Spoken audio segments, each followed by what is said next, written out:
Bonjour tout le monde. Donc, nous sommes dans le chapitre 3, la section 3.2, puis c'est notre partie, donc numéro 2, parce que la section 3.2 est un petit peu trop longue. Donc, nous y allons avec les représentations mathématiques, donc du mouvement des projectiles.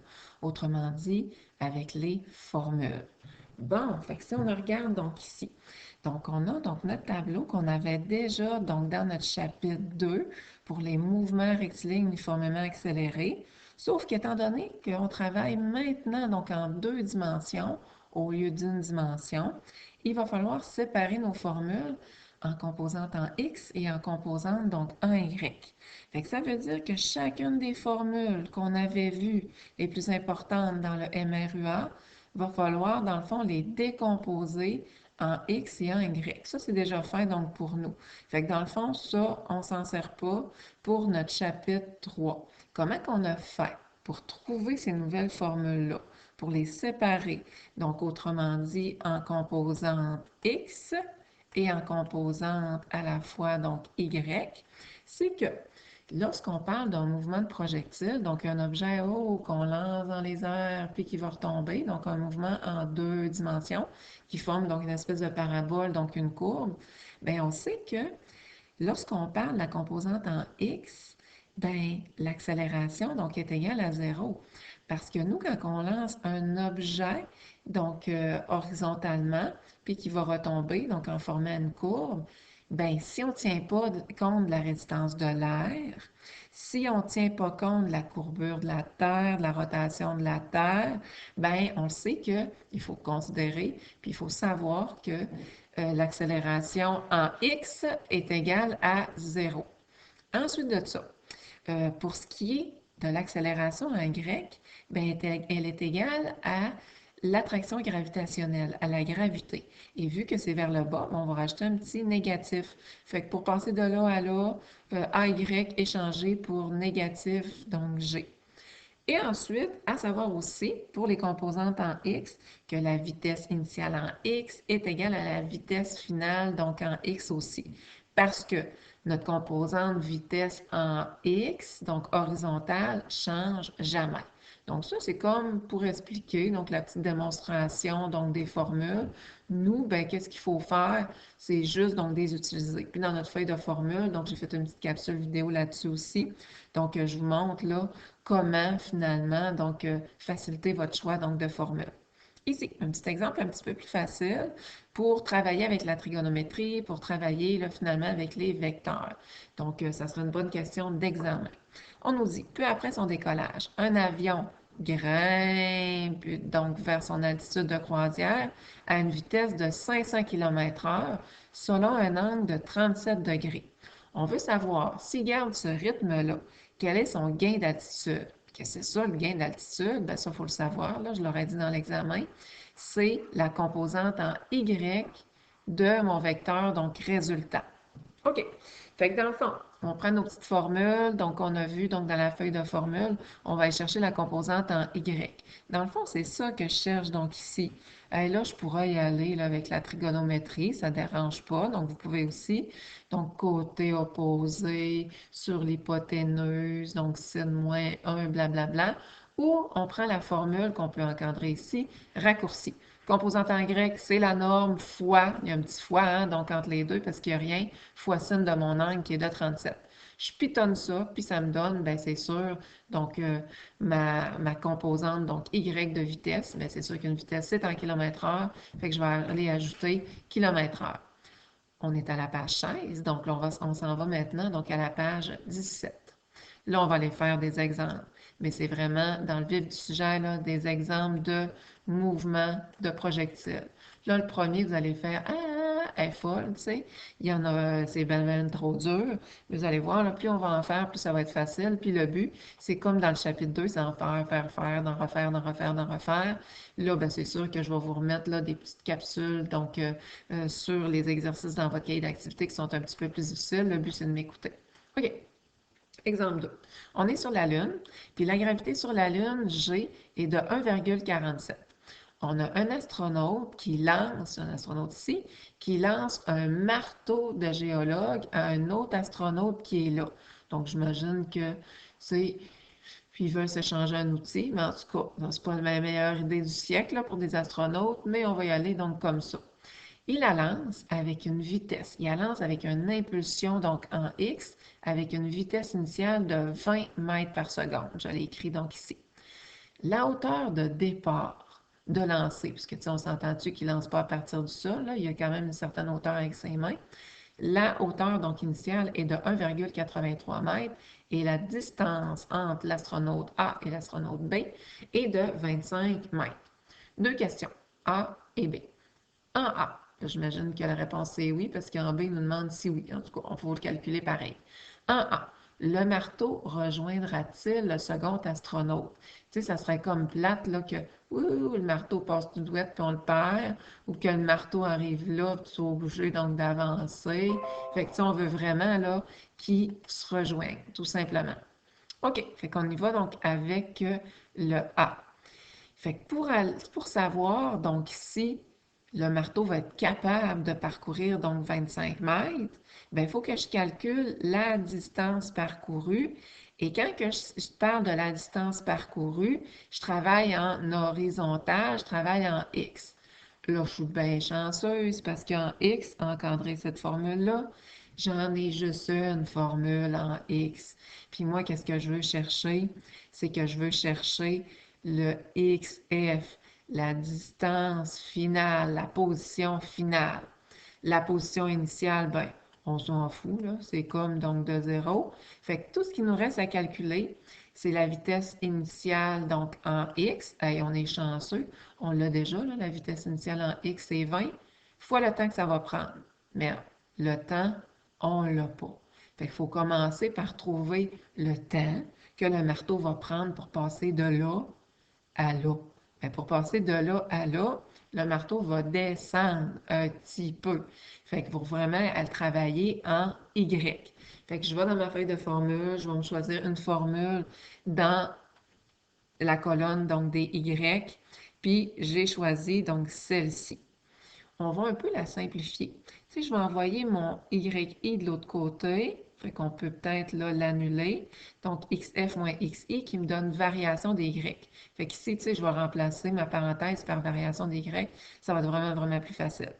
Donc, je cherche le temps pour mettre mon delta T, donc ici. Fait que je vais aller isoler, dans le fond, le delta T. Là, vous allez dire, ben là, comment je vais faire, moi, pour isoler le delta T? Il y a delta T ici, puis il y a delta T, là, finalement, donc là. Ben, on est bien chanceux parce que vitesse initiale en grec, c'est égal à 0. Fait que tout ça, on met un gros X là-dessus, on écrit 0, c'est égal à 0. Fait que tout ce qui me reste, là, dans le fond, c'est delta Y est égal à négatif 1/2 fois G fois delta T exposant 2. Ouf! Là, je vais être capable d'isoler donc mon delta T. Toujours formule, formule isolée, les chiffres dedans, puis la réponse avec les unités partout. Fait qu'est-ce qu'on va faire? C'est qu'on va aller isoler donc le delta T. Pour isoler le delta T, il faut que je me débarrasse du moins 1/2. Le contraire de diviser par 2, c'est fois 2. Fait que je vais faire delta Y fois moins 2. Le contraire de fois G, puisqu'il y a un petit fois là, entre les deux, donc ici, c'est divisé par G, donc j'envoie donc le G en dessous. Puis le contraire de exposant 2, c'est la racine. Bon, elle a bien compliqué cette formule-là, là, mais c'est pas si pire que ça. Fait que je vais faire moins 2 fois la variation des Y. Là, vous allez dire, hein, la variation des Y, c'est quoi? Mais c'est de combien de haut que le marteau doit descendre. Puisqu'on travaille en Y, là, on prend juste des informations, donc en Y, juste à la verticale. J'ai rajouté un petit négatif. Ça, c'est une petite passe-passe, là, parce que mon marteau va descendre, hein? Donc, quand il va arriver donc, au sol, parce qu'on va calculer d'abord le temps que le marteau, dans le fond, va prendre pour atteindre le sol. Je sais que le petit bonhomme va probablement pogner le marteau avant qu'il arrive à terre, mais on veut savoir le temps que ça va mettre, que ça va prendre. Fait que je vais faire moins 2 fois mon 1,83 divisé par l'attraction gravitationnelle, donc sur la Lune. Une chance que j'ai rajouté un petit négatif parce que sinon, ça m'aurait donné en dessous de la racine, donc une racine négative qui est impossible. Fait que dans ce sens-là, là, quand ça vous donne en dessous de la racine un négatif, ben allumez, il y a un petit quelque chose donc, qui se passe. On fait la racine de tout ça et ça donne mon temps que j'envoie là finalement.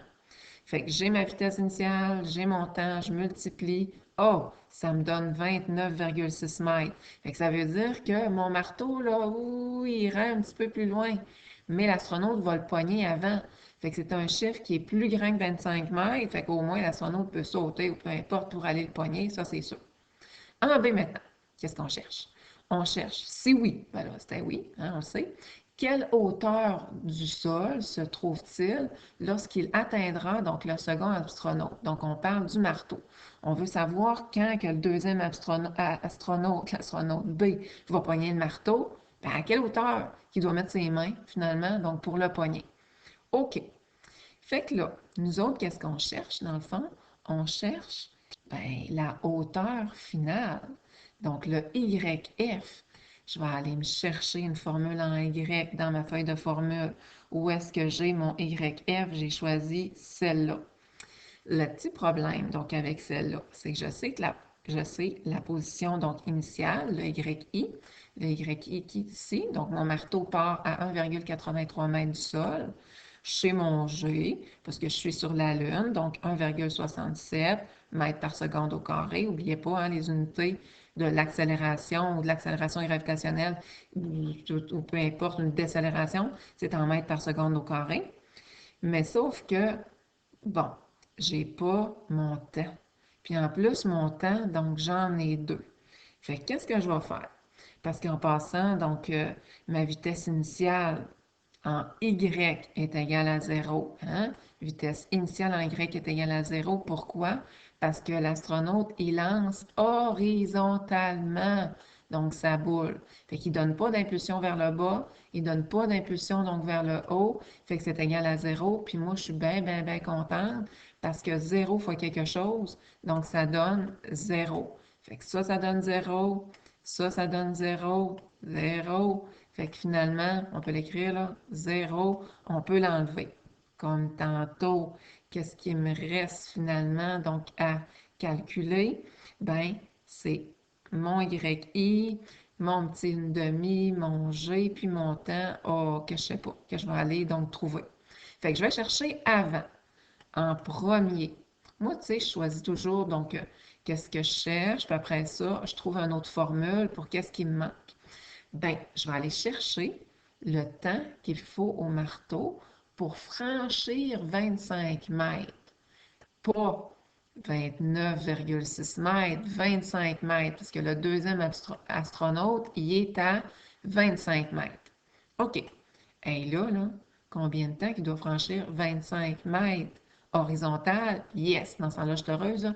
Il y a juste une formule pour les composantes en X. Moi, qu'est-ce que je cherche? Je cherche le temps. Je vais aller isoler donc le temps. Super facile.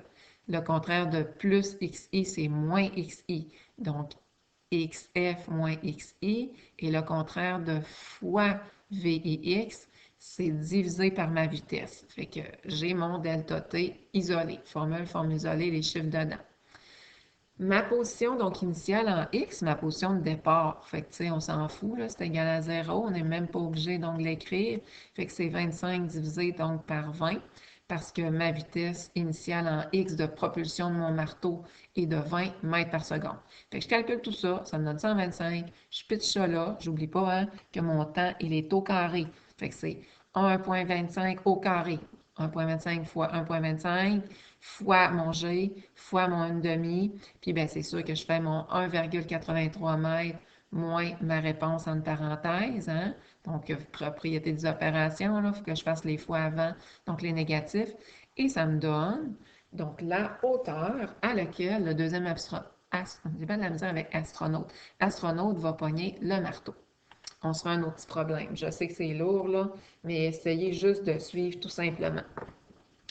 L'exemple 3. L'ancien joueur de basketball Michael Jordan pouvait exécuter des sauts de 48 cm de haut. Et il est bon. Moi aussi, je serais capable. En tout cas, il y a une petite erreur dans le chiffre. Là, il est sûrement capable de sauter là, plus haut. C'est pas grave, on va prendre ça comme du cash. Quelle sera la hauteur d'un de ces sauts sur la Lune? Admettons qu'il y aurait plein de budget et il faudra aller avec la même impulsion sauter sur la Lune. On a un petit indice, on nous dit que l'attraction gravitationnelle sur la Lune est de 1,67. Puis on suppose hein, que la vitesse donc, initiale de Michael Jordan donc, est la même sur Terre que sur la Lune. OK. Fait que là, dans le fond, on a beaucoup de choses donc, à regarder. Notre but, qu'est-ce qu'on veut aller donc chercher? On veut aller chercher à la fin on va aller voir ça, là, notre variation donc de hauteur. Fait que je veux savoir de combien d'auteur qui est capable donc de sauter. On a plein d'informations. Donc, on sait que sur la Terre, donc la variation de hauteur sur la Terre est de 48 cm. Nous, qu'est-ce qu'on cherche? Mon Dieu, c'est un point d'interrogation. Donc, ça ici que je voulais donc dessiner, c'est la variation donc de hauteur sur la Lune. On sait l'attraction gravitationnelle sur la Terre, on sait l'attraction gravitationnelle sur la Lune, puis c'est tout. Regardez bien. Fait que lui, là, Michael Jordan, là, il se donne une impulsion donc vers le haut. Fait que sa vitesse initiale donc de poussée, c'est sa vitesse de propulsion. Rendu ici, bien, sa vitesse finale va être de 0. Il va rester juste donc à redescendre. OK. Fait que je commence toujours par la fin, comme je vous disais. Je vais me chercher une formule qui va me donner la variation des Y. Fait que dans le fond, j'en ai trouvé une ici là, qui a tout ce qu'il me faut. On l'encadre, c'est elle que je choisis. Je vais aller tout de suite l'isoler, donc ça ne dérange pas. Fait que je vais faire V vitesse finale en Y moins la vitesse initiale, donc en Y à la 2. Donc j'envoie ça donc ici. Je divise par mon 2, j'envoie en dessous parce que le contraire d'un fois 2, c'est divisé par 2. Le contraire de fois G, c'est divisé par G. Puis je traîne le petit négatif, là, sinon là, ça n'arrivera pas. Je connais le G. Je connais, ben, c'est ça que je veux connaître, le delta Y. Je connais la vitesse finale, donc en Y. OK? Puis, ben, je ne connais pas la vitesse initiale, donc en Y. Qu'est-ce que je vais aller faire? C'est que je vais aller tout d'abord, donc, trouver la vitesse initiale, donc en Y. En passant, si on veut là, déjà commencer notre problème, souvent c'est un petit peu plus facilitant puis moins long là, dans ce temps-là. Fait que le 2, on le recopie. Le G, c'est l'attraction gravitationnelle donc sur la Lune parce qu'on veut calculer la hauteur du saut de Michael Jordan lorsqu'il est sur la Lune. Et on se rappelle hein, que la vitesse finale, donc en Y, là, c'est pas comme ça c'est les X, là vitesse initiale, donc en Y, est égale, donc la vitesse finale, donc est égale à 0. Mon Dieu, je bégaye. Parce que notre vitesse finale rendue en haut de son saut est égale donc à 0. Lui, il y a une grosse propulsion en montant, c'est sa vitesse initiale, donc en Y. Mais ici, lorsque je me soucie juste de la montée, puisque monter et redescendre, là, c'est vraiment la même affaire, hein, on l'avait vu là, dans l'étude du mouvement de projectile, la vitesse finale ici, c'est égal à 0. Tout ce qui va y rester à faire, oh, mon 0 est super beau, tout ce qui va y rester à faire, donc, c'est de redescendre. OK. Fait qu'il faut vraiment aller trouver ça, là, la vitesse, donc, de propulsion, on peut peut-être aller rajouter en Y. Bon. Pour aller, donc, la chercher, cette vitesse initiale-là, donc en Y, je vais me chercher une formule, toujours dans les composantes verticales en Y, qui va me permettre de la calculer. Bon, je me suis trouvé une formule où est-ce que ma vitesse initiale en Y, là, je l'ai. Je peux tout de suite aller isoler donc ma formule. Fait que j'envoie mon YI de l'autre côté. Fait que YF moins YI, ça me donne delta, donc Y. Ensuite de ça, je veux garder ça ici, donc tout seul, là. Donc, j'ai pas le choix. Donc, il va falloir que je me débarrasse du delta T, il va falloir que je me débarrasse de ce gros paquet-là. Faites attention aux propriétés d'opération. Le contraire de moins une demi-G delta T exposant 2, ben, c'est plus une demi-G delta T exposant 2. Puis le contraire de fois delta T, ben, c'est divisé donc par delta T. Je connais déjà pas mal tout. Je connais, dans le fond, la variation donc de hauteur de mon saut en passant sur la Terre. Il est censé être capable de sauter de 48 cm, autrement dit 0,48 m. C'est une erreur, je le sais, là. Le numéro était pas super bien fait. Le 1,5, je le connais. L'attraction gravitationnelle sur la Terre, je la connais. Ensuite de ça, qu'est-ce que je connais d'autre? Rien d'autre. Et merde, je peux pas le calculer. Il manque le temps. Il manque le temps. Fait que là, je vais aller le trouver. Donc, le temps. On cherche la durée d'un de ces sauts, donc sur la Terre. Fait qu'il faut vraiment aller calculer le temps mis pour descendre, qui va être le même que pour monter, lorsqu'il veut donc parcourir une hauteur, un saut de 0,48 mètres. On se rappelle là, que la vitesse initiale en grec rendue donc ici, là, parce que il va descendre en chute libre, est de 0. Encore une fois, je me trouve une formule donc en grec. Moi, qu'est-ce que je cherche? Donc, c'est le temps. Là, vous allez faire ah, donc le temps, il y en a deux. Mais là, oubliez ça, là. Je sais que ici, étant donné que ma vitesse est 0, on enlève ça, on enlève ça, on met un 0. Fait que ça nous aide donc grandement. Il va falloir aller isoler donc le delta t. Pour isoler donc le delta t, ben, regardez bien, on va mettre les petits y ensemble, là. YF moins YI, ça me donne variation donc des y, là. Fait que variation des y, donc ici, là, on s'en soucie pas. Le contraire de diviser par 2, c'est fois 2, donc fois 2, puis je traîne le petit négatif. Le contraire de fois g, c'est divisé par g, puis le contraire d'exposant 2, c'est la racine. Fait que j'y vais. Moins 2 fois ma variation de hauteur. Oh, là, je fais attention, la variation de hauteur, je calcule dans le fond quand je suis en train de redescendre. Là, j'aurais dû le mettre comme ça, là, vraiment, vraiment droit. Quand je suis en train donc de redescendre, donc en Y, vraiment à la verticale. Fait que je mets un négatif. Ça n'existe plus, c'est 0. Puis je divise par 9,8. Si j'avais oublié de le mettre négatif, là, à mon petit 0,48, je m'en serais rendu compte. Parce qu'en dessous de ma racine, je suis censée arriver à un positif. Donc, qu'est-ce que je vais faire?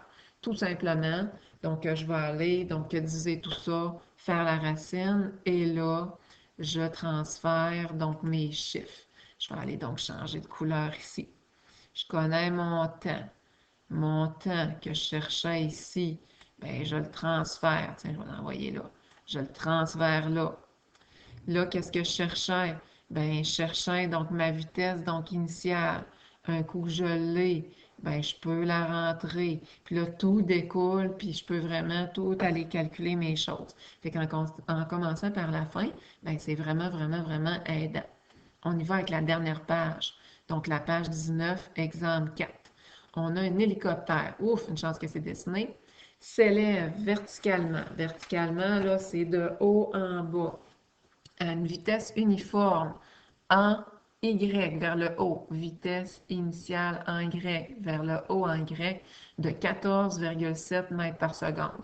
Plus facilitant, là, c'est sûr, donc quand on a un dessin. Fait que ça, c'est l'hélicoptère, représenté là, par le petit point. De l'appareil, quand il est rendu, cet appareil-là, cet hélicoptère-là, à une hauteur de 196 mètres à partir du sol, on décide de jeter une balle ou bien lancer un projectile ou lancer là, une douille, donc pour tuer, admettons, quelqu'un, mon Dieu, je vous négative, à une vitesse horizontale de 8,5 mètres par seconde. Fait que rendu à cette hauteur-là, je tire donc mon mobile, ma balle, à une vitesse en X, en passant, vitesse en X, comme ça. Je vais aller changer donc la grosseur donc, de mon trait, ça va être vraiment plus facile. Ma vitesse en X, elle va toujours être constante parce qu'on ne considère pas la résistance de l'air, puis blablabla, de 8,5 mètres par seconde. OK. Fait que là, youhou, ça va être tiré comme ça. Là, vous allez dire, hein, pourquoi que ça fait une ballonne vers le haut, puis que je fais juste donner une impulsion horizontale? Ben, c'est parce que l'hélicoptère, elle a continué de monter. Fait que c'est sûr que mon vecteur résultant, il est ici, donc entre les deux. Fait que mon projectile va monter, monter, monter, monter et redescendre. Bon, qu'est-ce que je cherche? En A, l'instant auquel la balle atteindra le sol. Ah, je veux savoir après combien de temps, la balle donc, va parcourir sa trajectoire puis arriver donc au sol. Là, vous allez dire, ben, c'est 8 secondes. Ben, je sais bien que c'est 8 secondes, mais ça, vous n'êtes pas censé le savoir donc dans le problème.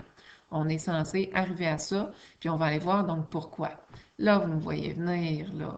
On a une variation du second degré. Le but, c'est de trouver donc le zéro, donc des fonctions.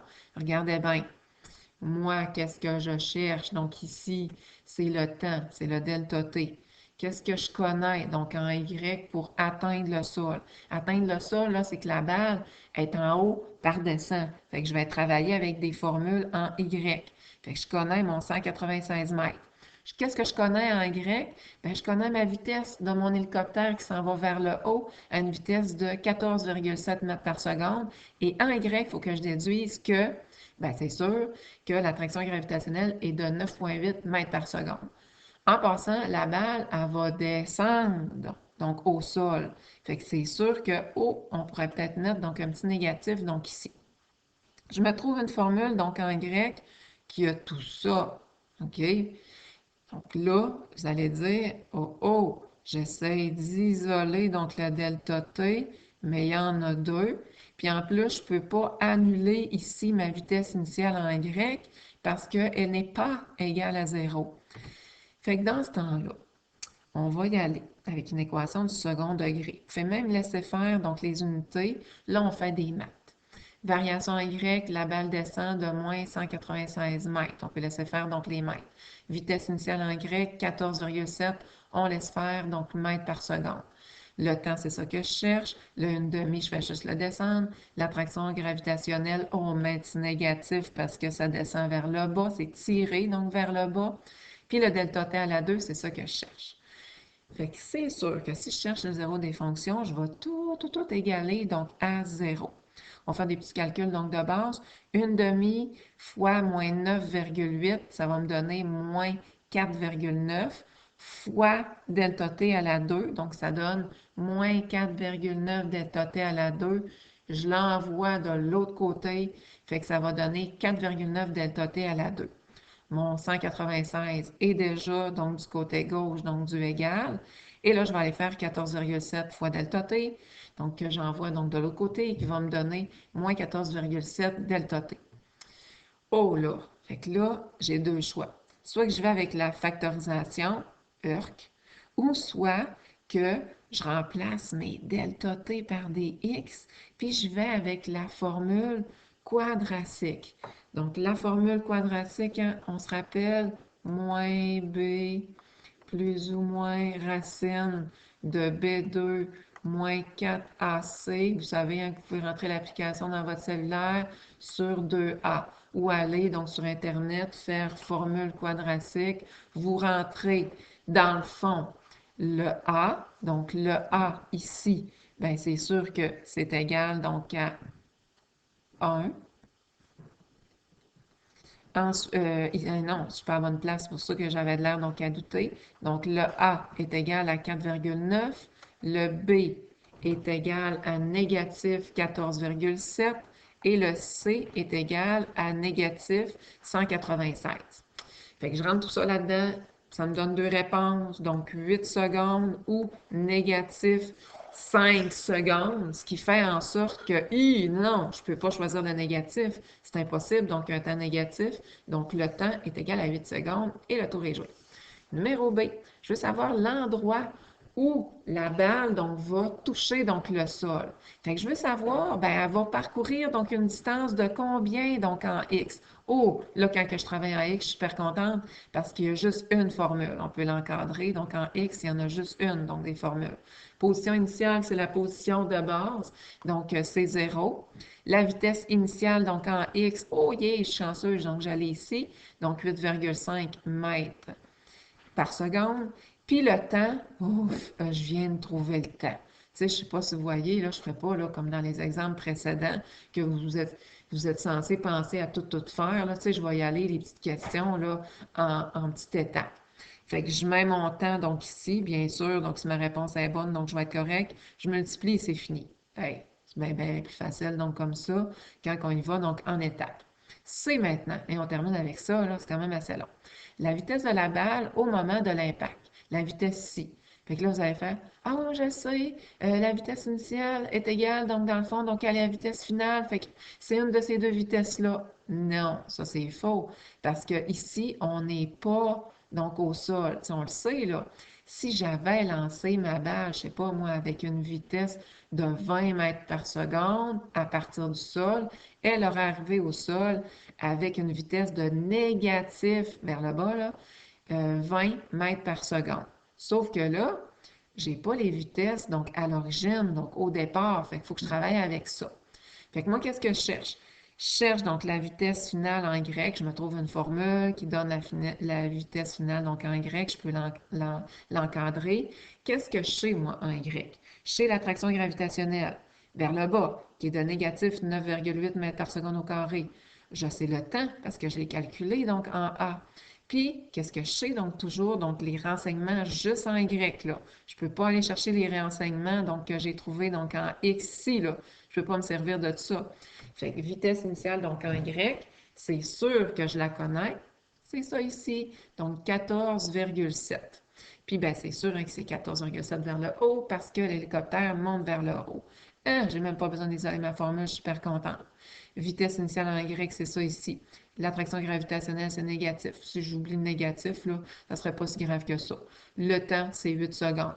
Propriété d'opération, je vais aller faire mes multiplications, donc ici. Ma multiplication, donc ici, j'additionne à 14,7 mètres par seconde et ça va me donner un chiffre négatif si j'ai pensé à mettre mon négatif pour mon attraction gravitationnelle. Le négatif, on s'en fout, là, ça ne change pas ma réponse. Là. Le négatif veut seulement dire que ben, la vitesse est en descendant, donc elle est vers le bas. Fait que si je n'ai pas mis négatif, je vais avoir quand même donc une réponse, mais tu sais, en tout cas, là, on est aussi bien donc tout le temps y aller avec le négatif, là, comme ça on va être sûr que ça fonctionne. Fait que si j'arrondis 64 mètres par seconde vers le bas, donc en crochet, donc je peux mettre donc l'orientation et le tour est joué. Prochain cours, donc section 3.3 du chapitre 3.